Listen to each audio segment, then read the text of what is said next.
Delighted to be with you, Cindy. Yeah, it's fun to say that I have a dear friend who's now a member of Congress. Perhaps I could almost say that you're my favorite member of Congress, which is convenient. I'm also your only member of Congress. You're my member of Congress, right?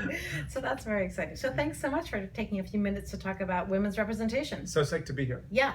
So as you know, I run Representation 2020 that is looking at the structural ways that we can make sure that we elect women to all legislative offices in this country. And the reason that I'm particularly interested in that is that it looks at changing the rules and systems that are used to elect people instead of having to change the individual. And as it turns out, 100 nations rank above the United States in women's representation. And as I often say when I'm speaking, the women in those 100 countries are pretty much the same as women in this country, no more or less trained or funded, but they have different rules and systems that help them succeed when they're in politics. And that's, as it turns out, that's true in this country as well. Women are elected in higher numbers in certain kinds of political situations. So I hope we can talk a little bit about that. Yeah, well, look, the key reform has got to be getting rid of single-member districts and moving to multi-member districts, which we have in a lot of parts of the country. In Maryland, of course, we have multi-member districts for our House of Delegates elections where there's one senator and 3 delegates in the vast majority of districts.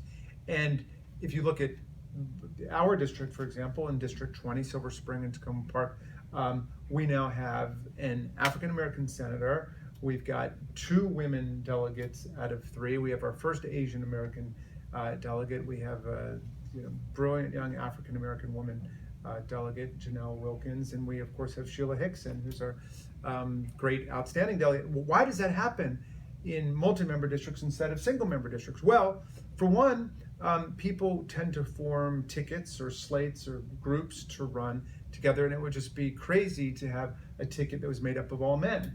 If you have, a multi-member district, people just won't do that.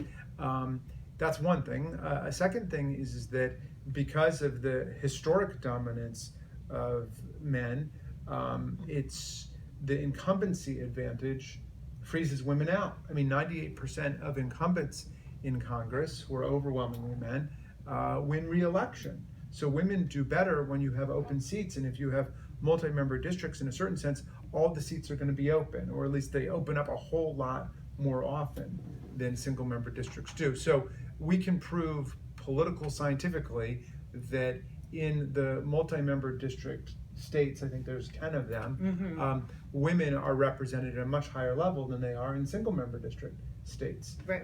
So that's a key reform that we've got to implement, and people have got to see the way that multi-member districts open up our politics to new voices and new choices. It's not enough to say, let's just raise more money to get women elected, and then pitting it in kind of a trade-off in each single-member district race with incumbents. I think it's a lot better to look at it structurally and say, let's change the rules of the game so we can really get much more inclusion. That's great. And you're, of course, one of the co-sponsors of the Fair Representation Act, HR 3057. Yes, indeed. Which adds in the element of ranked choice voting into the mix. So it combines independent redistricting commissions in multi-winner districts across the states, and then adds the element of ranked choice voting. Do you want to talk a little bit about why ranked choice voting just improves the proposition by saying that the people who get elected will have majority support, and that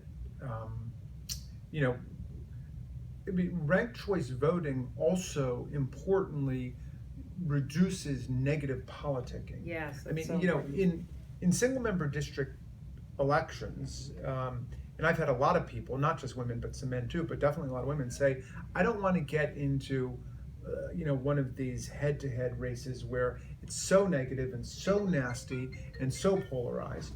But in a multi-member district with ranked choice voting, instead of my getting votes by attacking Cindy and trying to turn off your supporters and scare people about you, every incentive is for me to say, okay, I know you love Cindy, but you can vote for me number 2 or number 3. Right. So now instead of trying to assassinate people's character, the candidates have an incentive to reach out to them and to say, to make common cause, and So I think ranked choice voting will have an enormously healthy effect on our politics generally. Yeah, and that's great that you point that out. And that's we've seen now in the places where ranked choice voting is used, in the Bay Area and Minneapolis, women candidates we've interviewed have said they were more likely to consider running because they knew it was going to be more civil and more and less divisive to run in. And then the process. It's actually a positive experience. Exactly, right. Because,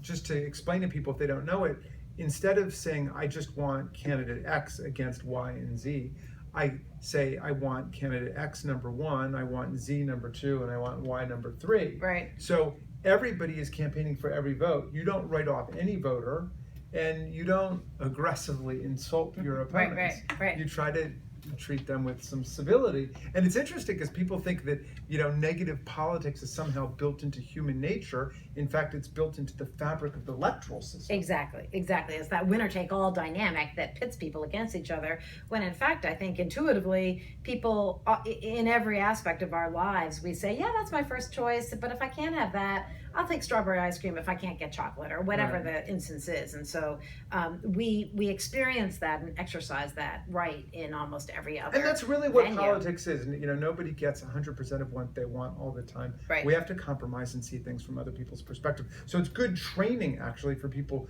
to go into government, to go through a ranked choice multi-member election. Absolutely, because yes, exactly. And I think particularly now in this even more divisive atmosphere, who would have thought it could get more divisive?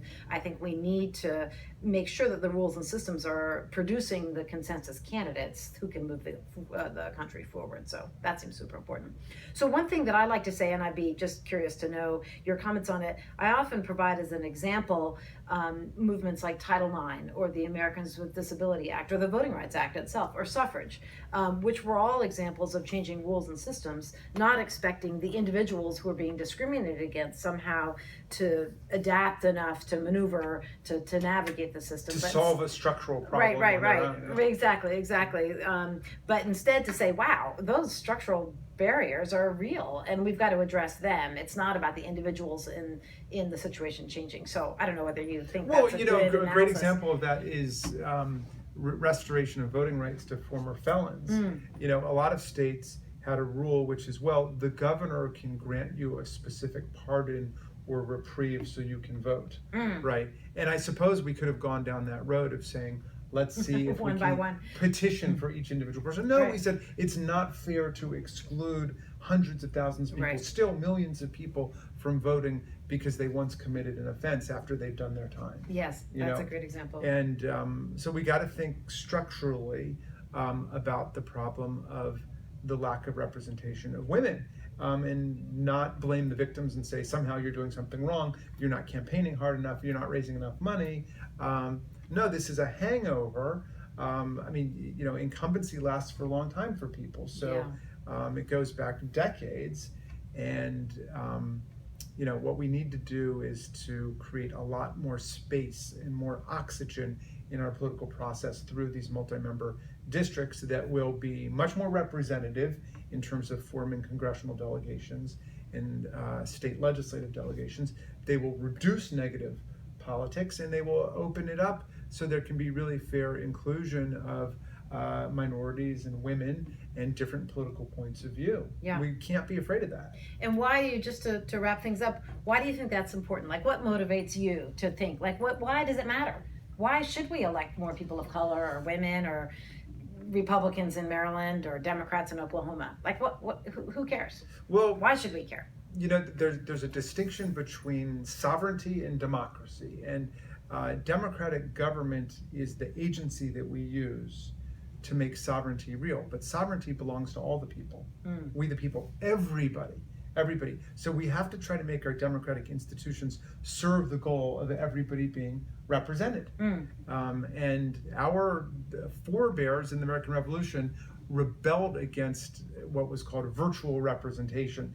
The idea that, the Brits will represent the people who live in America. Right. No, everybody needs to have somebody who's actually representing their views. Yes. And it's not about skin color or gender biologically. It's about being able to choose people who you think are going to represent your experiences and your values. Yes. You know, Yeah. and so a lot of men are suffering from a lack of representation because the women who would represent their views and values are not being elected in the system. Exactly. Exactly. Well, great. Well, thank you very much. We really appreciate your support. No, I love fair vote. You know that. Yes, and Representation 2020. Yes. So we got to pass the Fair Representation Act. Yes, that sounds good. HR 3057. 3057. Great. Thanks, Jamie. Thank you, Cynthia. Okay.